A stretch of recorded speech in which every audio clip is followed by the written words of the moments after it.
Bonjour. Ce matin, je t'invite à lire avec moi dans le livre de Jean, chapitre 2, au verset 3. Mais juste avant, invoquons la présence de Dieu, qui seul nous conduit dans la compréhension et la connaissance de la parole. Prions. Notre Seigneur et notre Dieu, nous tournons nos regards vers toi en ce matin une fois de plus. Nous recherchons ta présence et les directives de notre instructeur, le Saint-Esprit. Merci de nous conduire dans toute la vérité et que celle-ci nous régénère, de telle sorte que nous puissions un jour paraître devant toi. Au sein de ton peuple, nous t'en prions, au nom de Jésus et pour ta gloire éternelle. Amen. Tu te rappelles, il y a eu des noces ou un mariage, et Jésus fut invité. Contrairement aux habitudes des Antillais, car les noces ne durent que jours, certaines personnes vont jusqu'à 5 heures du matin, tandis que d'autres euh, achèvent la réception à 22 heures, parfois plus tôt. Mais que penses-tu, pendant que nous sommes là? On fait une petite parenthèse. Que penses-tu des manifestations qui s'achèvent tardivement? Je rappelle que lorsqu'il y a une union entre deux personnes, le véritable mariage débute quand l'homme a fait la démarche dans la famille, il a demandé la main de la jeune femme. Ils sont, comme on le dit aux Antilles, dans le monde, je pense, ils sont fiancés. Mais note avec moi que Marie était la fiancée de Joseph, mais la Bible le présentait déjà comme son époux. On a vu ça ensemble déjà. Mais la Bible présentait aussi Marie comme la femme de Joseph, bien qu'il n'était pas encore marié. Donc le mariage commence là. J'ai connu des personnes qui, lors de leur union, ont fait imprimer sur des bouteilles de boisson la photo du couple. Et chaque personne recevait en souvenir la photo, la bouteille avec la photo, des dépenses folles. Et lorsqu'on agit de la sorte, on veut faire plaisir aux gens qui souvent, parce qu'il y a ce type de personnes qui diront, mes amis, ils ont fait beaucoup de dépenses pour montrer, ou encore, ils ont invité du monde, il n'y avait pas de nourriture. Les gens se plaignent toujours. Alors pourquoi dépenser tes sous pour qu'on dise du mal de toi? On va être sérieux. Au lieu de t'endetter, de faire des prêts pour te marier, fais quelque chose de simple. C'est ton choix. Tu fais ce que tu veux. On est d'accord, bien. Et puis l'argent que tu as, tu gardes ton argent pour construire une petite maison, pour te faire plaisir, pour aller, je ne vais pas te dire en croisière ou voyager, puisqu'avec la maladie du coronavirus, c'est pas... Bon, mais c'est toi qui vois. En tout état de cause, achever un mariage le matin, c'est une question, est-ce pour la gloire de Dieu? Offrir des boissons et prendre le risque d'entendre qu'une personne qui sort de ton mariage a fait un accident mortel, est-ce pour la gloire de Dieu? Ce sont des questions que je te pose. Il te revient de réfléchir. Mais il n'y a plus rien à boire. Marie est certainement proche de la famille. Elle a l'information. Les gens sont désolés. Alors en cuisine, dit, bon, chez qui on peut aller acheter? Parce que le mariage durait plusieurs jours. Il n'y a pas, il y a pas de boisson là, il n'y a pas de...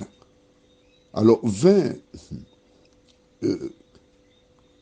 en anglais, tu cherches et tu trouves vin, ça s'écrit wine, W-I-N-E, vin.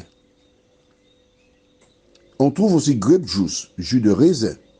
Mais quand on dit wine, ça peut vouloir dire boisson alcoolisée et boisson non alcoolisée. Mais me basant sur les écrits de l'Ancien Testament, Dieu invitait son peuple à aller consommer des liqueurs douces et non pas fortes. Alors, ils n'ont pas de solution. Marie, elle pense à quelque chose.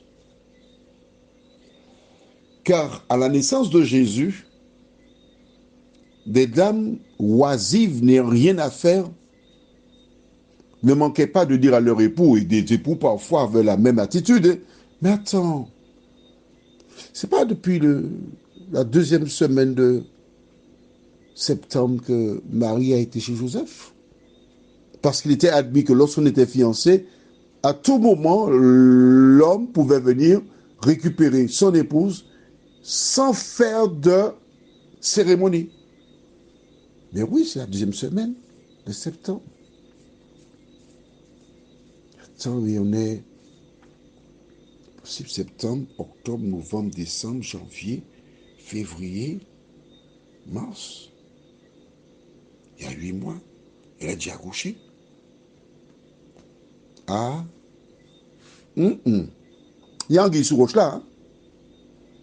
Avant que Joseph n'emmène Marie chez lui, il avait déjà escaladé la montagne. Et les personnes regardaient Marie avec dédain. Quand elle s'exprimait à travers des mots, on tentait de lui rappeler qu'elle avait violé la loi et qu'elle était une hors-la-loi. Probablement, on invitait les enfants à ne pas jouer avec cet enfant-là parce que c'est un petit hors-la-loi. Elle avait souffert. Hein? Bien que Dieu te dise, je suis avec toi, ne crains pas, mais tu es un humain. Elle avait souffert. Les dirigeants pharisiens compagnie certainement cherchèrent à fouiller, mais finalement, bon, il laissait retomber. Elle a une mauvaise réputation. Parce que les choses ne se sont pas déroulées comme d'habitude. Sachant qui est Jésus, elle va vers lui pour lui dire, ils n'ont pas de vin. Sous-entendu, depuis toutes ces années, j'ai souffert. Mais je sais qui tu es. Je voudrais que tu fasses quelque chose qui lèvera l'opprobre, qui changera ma réputation. Que tu fasses quelque chose pour que je sois respecté. Fais quelque chose pour moi. Ils n'ont pas de vin. Jésus n'est qu'un invité. Et s'il fait le miracle, il démontrera qui il est. Et par la même occasion, elle sera en mesure d'être soulagée de mauvais propos. Ils n'ont pas de vin. Note bien qu'elle ne lui dit pas ce qu'il a à faire. Ils n'ont pas de vin. Un mode de communication fort intéressant. La première fois, elle l'avait fait appeler, tu te rappelles, lorsqu'elle était hors de la maison, elle a dit, allez m'appeler Jésus. Elle a tiré la leçon. Cette fois, elle vient, elle lui dit discrètement, ils n'ont pas de faim. Sous-entendu, fais quelque chose pour sauver la situation. C'est bien quand des personnes savent communiquer, mais ce n'est pas donné à tout le monde. Prions. Notre Seigneur et notre Dieu, merci pour le bonheur de t'avoir dans nos vies. Merci pour le privilège, une fois de plus, de découvrir la vérité. Que le Saint-Esprit continue son œuvre en nous, afin que nous apprenions à te connaître et vivre pour toi. Cette grâce, nous te la réclamons, non pas parce que nous en sommes dignes, mais au nom de Jésus et pour ta gloire éternelle. Amen. Je te souhaite une bonne journée et me tarde de te retrouver demain, si Dieu nous prête vie.